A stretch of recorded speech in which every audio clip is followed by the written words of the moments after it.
Lee, what is a pilot's favourite bagel? No idea. A plain bagel. That's awful. Right guys, we are at the Swarm Museum today, which is the South Wales Aviation Museum.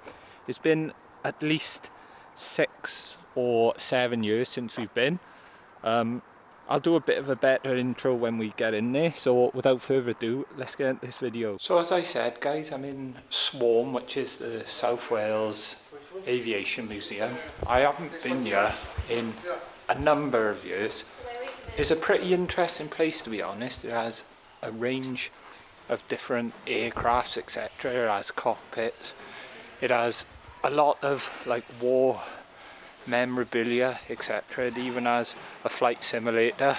It's located in St Athens, which is apparently Cardiff, but it's more Barry Island to me. We're going to have a look around. We're going to explore, show you some planes. I'm not pretending that I know everything about these planes, because I don't. I just like watching them and seeing them, etc, etc. But yeah, without further ado, this is the second intro, but let's get this video. So I actually use this app quite a lot. This is the Flight Radar app. I have this on my phone and you can pretty much see any planes that have their trackers on in the country. And they have it on like this old sort of control system.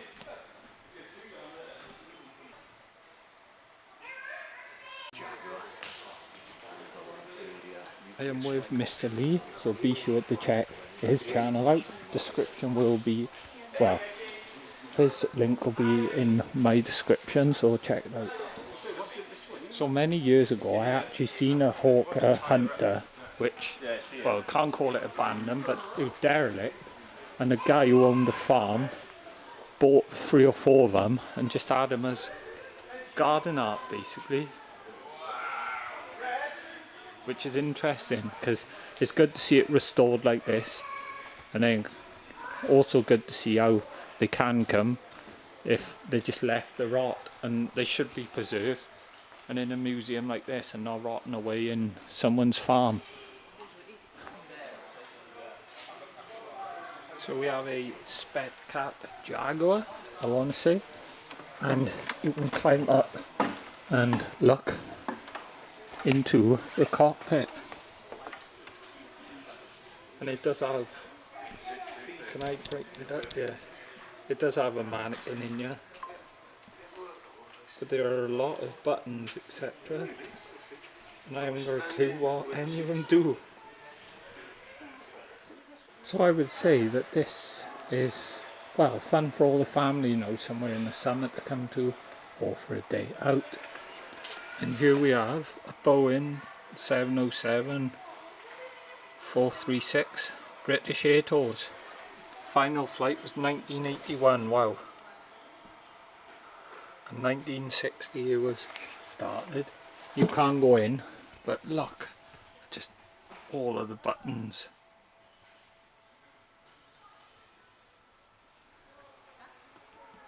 Knowing that a pilot would obviously have to, that's a bit much, would have to memorise all these, it's just mind-blowing to me. Well, shouts out to my boy Jordan, who sadly couldn't make it today because he's busy with his business. But we have a cockpit of a Boeing 747, which is something we've really bonded over. He got me into them. It's such, well, was such an amazing aircraft, and the final flight was 2016, so 10 years next year. And look at that, Boac Rolls Royce 707, that's cool. I'll show you the front of it now. The colours of these, I think we've seen one at Colesford, possibly, Colesford Museum. My camera is just struggling in here, I may have to go to my phone.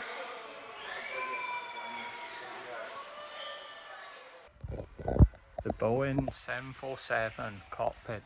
This is one plane that I've gutted, I never got to fly on and probably never will. I've been on many that were getting stripped down, etc, etc, but Just look at this cockpit. So there's 2 seats here, and then there's 2 in the front. And the amount of buttons, etc., that I keep on saying they would have had to learn, it's just simply incredible. Just look at this. Imagine being like 30,000 feet altitude or higher and flying in what was nicknamed the Queen of the Skies.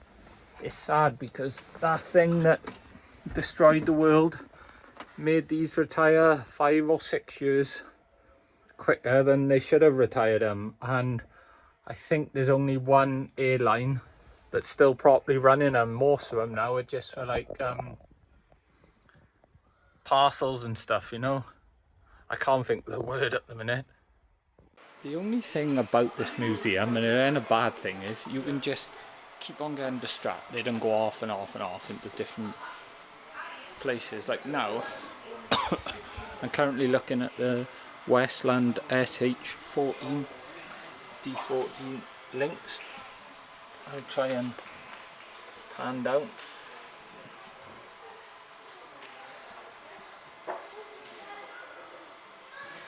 For you, but you can just go off and off and off and learn so much.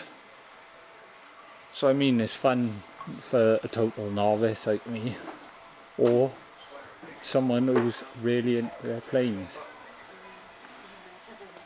So the first flight was 94, a year after I was born, and then nearly 10 years ago it was broken up and burnt in Thorpe. Sad.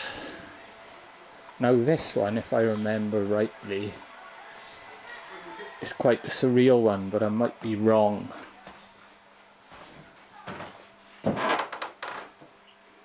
Please mind your head, please mind your head.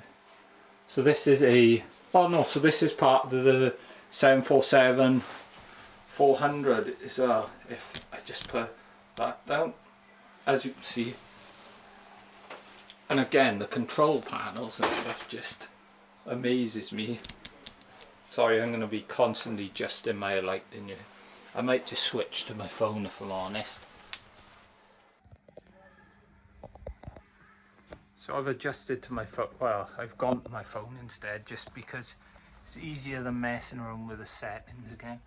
And look, all the different dials, and yeah, it just blows my mind what a pilot probably has to learn. And fun fact, I actually own a window out of a Boeing 747. Some of the emergency masks and some of the safety leaflets.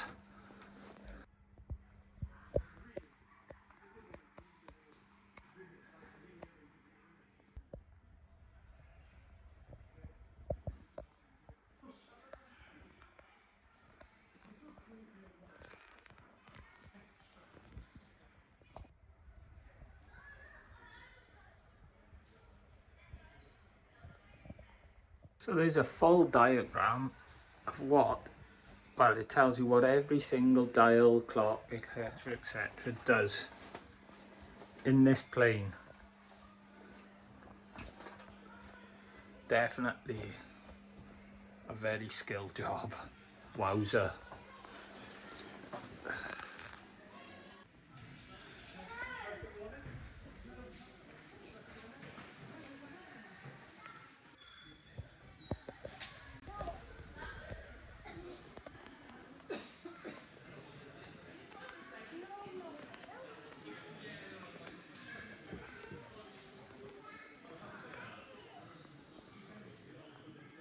So the last time we came here, this one open, I don't think. So it's an Airbus assembly, but it reminds me of the Beluga, and it is called a Super Guppy. So it must be inspired, well, the Beluga must be inspired by this, but what an ugly, amazing looking plane at the same time. This is very fascinating. It reminds me a lot of the Beluga. I'll put a picture up below. Wow. Oh, it's even got bunk beds. Jesus. Oh, hiya, Mr. Lee. Where are we flying? Oh, anywhere you want to, son. Anywhere you want to. Should we go to Dublin for a quick beer? Lee, I was saying to YouTube, obviously, if you've seen a beluga, they're very similar. Yeah. The dolphin looking. I know the ones you're on. Yeah. Massive things, isn't it? But I wasn't expecting like bunk beds and stuff in, yeah? I don't think you could get in this the last time we come here. No. Because I said, in an ugly way, is amazing. Yeah. But the beluga must have been inspired from this. Mind-blowing. And then offering more opportunities for people like us to get a hint of the life of a combat pilot or just a general pilot.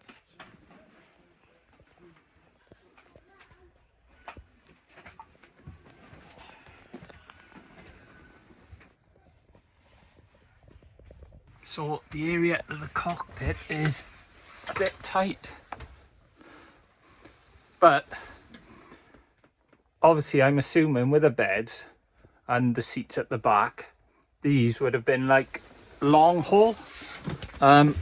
So they could probably have a break, sorry I fell, and a chill out, because as you can see there's two beds, there's two seats here, and there's also a seat here controlling this, so it would have been 3 people working possibly, and then 3 people chilling, most likely.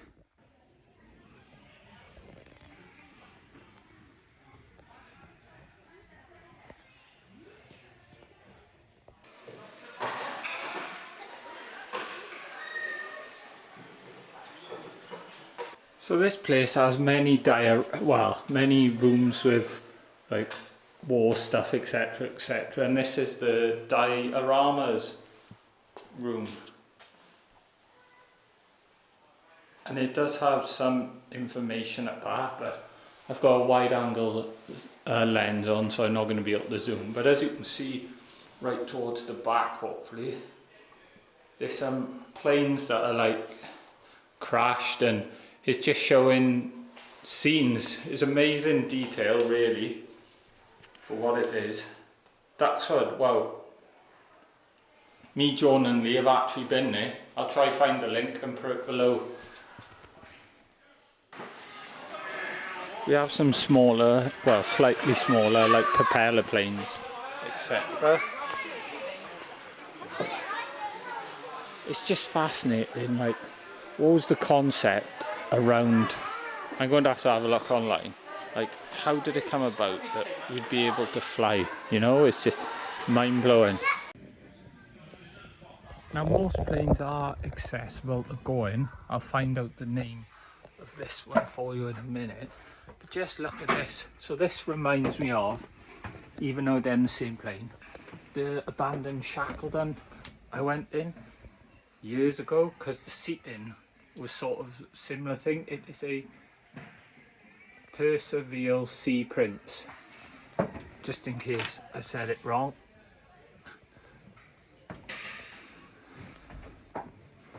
I'm having to switch to my phone just because I don't really want to keep on messing around with settings, and I want to enjoy it. Lee's doing his own thing. We're better off doing it like this, just so we ain't talking over each other. And the cockpit is very small.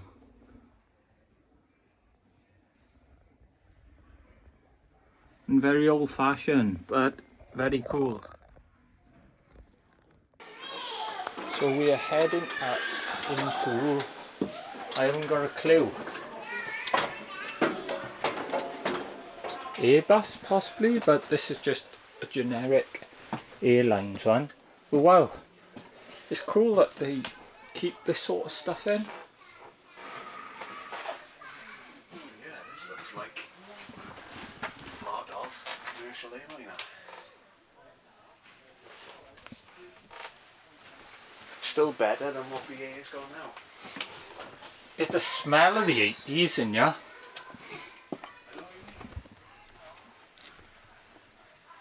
And the cockpit, obviously. Oh look at Mr. Lee, where are we flying, but? I was just going to ask you that, you're the pilot now. Oh God. Jesus. We'll go to Porth Call, is there? That ain't too far away. Yeah, Barry Bados. All aboard for Barry Bados. Enough room for my luggage. This is back in the day when they used to have proper legroom. Look at this. I tell you one thing, Ollie, a joke for us both. Yeah. That still ain't enough luggage room for Jordan. Oh no, it's not, son. He goes away and takes 3 suitcases for a night. You need at least 2 of them. Honestly, true story. True story.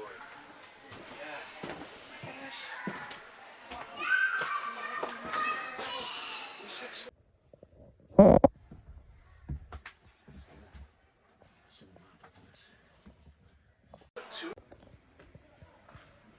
So me and Lee are just heading to the cafe and we have, no pun intended, a bird's eye view of all of the planes. So we're in the area now where I sort of done the intro, but we was the other side.